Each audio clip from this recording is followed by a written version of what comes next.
Après un premier quart d'heure plutôt à l'avantage des pensionnaires du stade du Moulin-Boisseau, les Vendéens ouvrent le score par Basile, qui profite d'un ballon relâché par le portier ligérien après une belle tentative de Touré.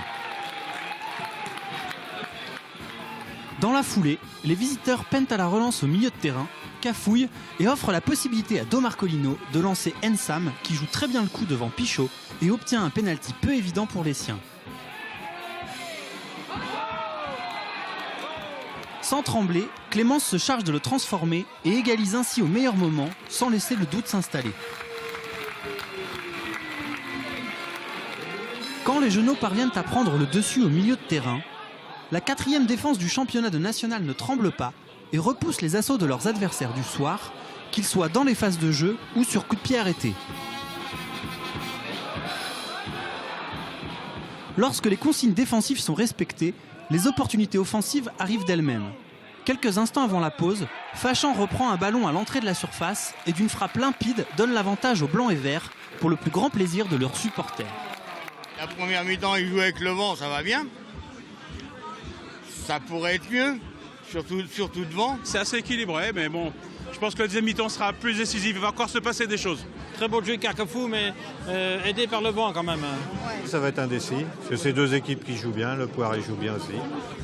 Regardez là, il y a 31-30 là.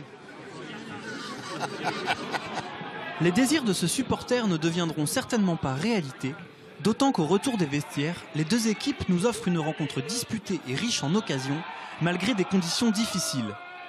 Les Vendéens ne saisissent pas les chances qui leur sont offertes, et les Carquefoliens se montrent toujours aussi bien organisés dans les différents secteurs de jeu.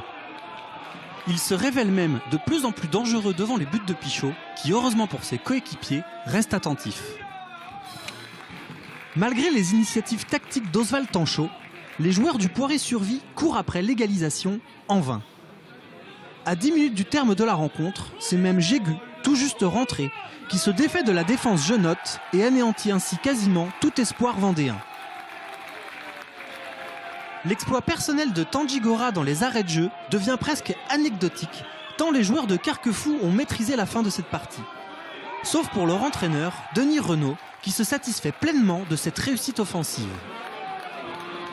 C'est un match que je trouve très très bon dans l'agressivité, dans le quadrillage du terrain, dans la qualité de passe. Parce qu'avec le vent, je trouve qu'on a été capable de récupérer, d'ouvrir sur les côtés opposés. Voilà, on s'est créé de multiples situations. On a scoré 4 fois, ce qui est bien, c'est important pour les joueurs. Ça ne nous était pas encore arrivé cette saison. Ce que j'ai dit aux joueurs, c'est des fois mieux de reperdre de façon claire, nette et franche que de perdre petitement en se disant ouais, on n'est pas loin. Là, je crois que ce soir, c'est un bon rappel à l'ordre pour tout le monde. J'ai trouvé qu'on avait manqué d'intelligence dans notre jeu, on a manqué de puissance déjà. On a été mangé, j'ai trouvé, dans l'impuissance, dans l'impact et puis surtout dans l'intelligence. Ils ont beaucoup mieux occupé le terrain que nous. Il s'agit maintenant pour les joueurs du Poiré-sur-Vie de vite oublier cette défaite et de se remobiliser avant les réceptions successives d'Amiens et de Colmar à Lidonnière.